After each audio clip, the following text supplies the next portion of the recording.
já assisti algumas entrevistas suas Uhum, e percebo que você tem você mencionou isso no início aqui, uma certa utopia, um certo romantismo em relação uhum.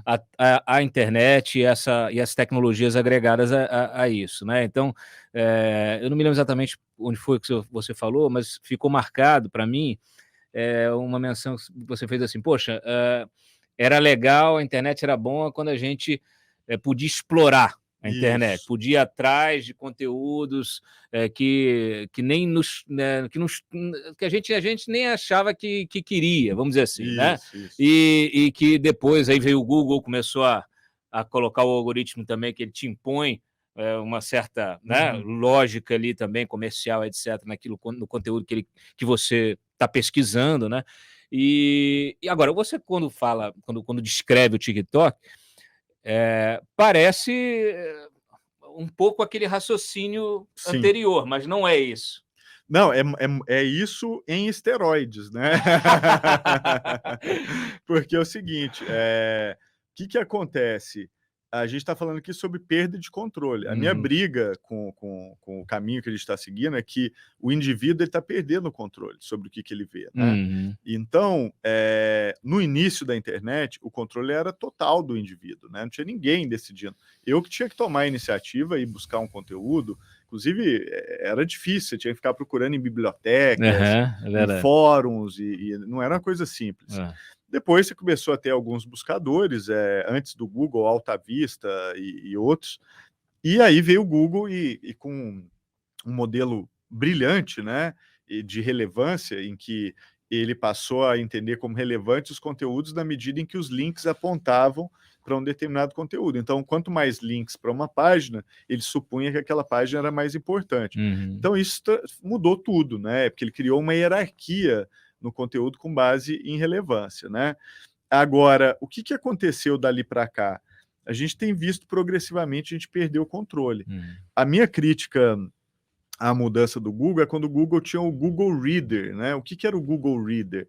Antes de existir esse modelo do feed, né, da rede social, você ia no site e você assinava os sites com uma tecnologia chamada RSS. E esse RSS era um agregador, então eu podia ir uhum, lá no Antagonista, assinava o feed do Antagonista, aí eu assinava o feed da Folha de São Paulo, assinava o feed de um blog, de um amigo ou de uma amiga, e aí no meu agregador era muito fácil eu ficar navegando de um para ver o que que tem de novo aqui, como se você estivesse folheando revistas diferentes, uhum, mas eu decidia quais revistas eu assinava. E mais ou menos em 2000, acho que foi 2010, 2011, o Google eliminou o Google Reader, que era o agregador dele de feed. Exatamente porque no modelo do RSS eu decidia o que que eu queria ver, você entendeu? A decisão era minha. uhum, E a partir desses momentos, a forma como o que aparece para você surge, não é mais a decisão sua, é a decisão do algoritmo. E só que o algoritmo hoje leva em consideração quem é a sua rede social.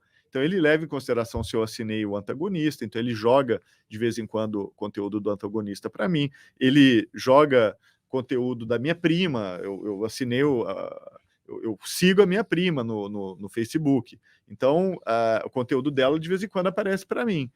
O que o TikTok está fazendo é que nem as pessoas que eu sigo vão ser mais importantes, entendeu? Então, uhum, é a perda completa do controle. Porque o que o TikTok vai te mostrar, né? De novo, na maioria dos casos, ele continua mostrando quem você segue, inclusive tem uma aba específica para você ver só as pessoas que você segue. Mas a aba principal, que é onde a pessoa passa 99%, às vezes mais de 90% do tempo dela, ela é irrelevante quem você segue.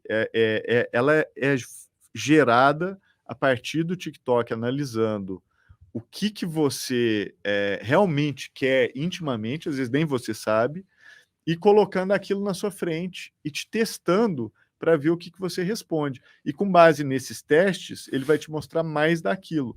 Então, no TikTok, em tese, você não precisa seguir ninguém, uhum. que é o que acontece, né? Quando você entra no algoritmo, no aplicativo, e você não está seguindo ninguém ainda, já começa a aparecer coisa interessante para você, só pela marca do seu celular, pelo o tanto de bateria que tem nele, ele já te coloca num determinado posicionamento. O lugar onde você está, então qual é o seu endereço. Com base já nesses pontos, ele fala assim, tô achando que o Ronaldo é um cara que mora, sei lá, na zona oeste de São Paulo, ele tem um celular mais caro, então ele deve ter preferências de consumo um pouco mais elevadas, você entendeu? Ele já te posiciona em algum lugar e começa a te testar. E aí você vai responder naqueles testes, aqueles estímulos, e aí é irrelevante quem você segue, se você segue a sua prima, a sua mãe, a sua tia, isso é irrelevante, porque você vai ficar na mão do algoritmo do TikTok. O objetivo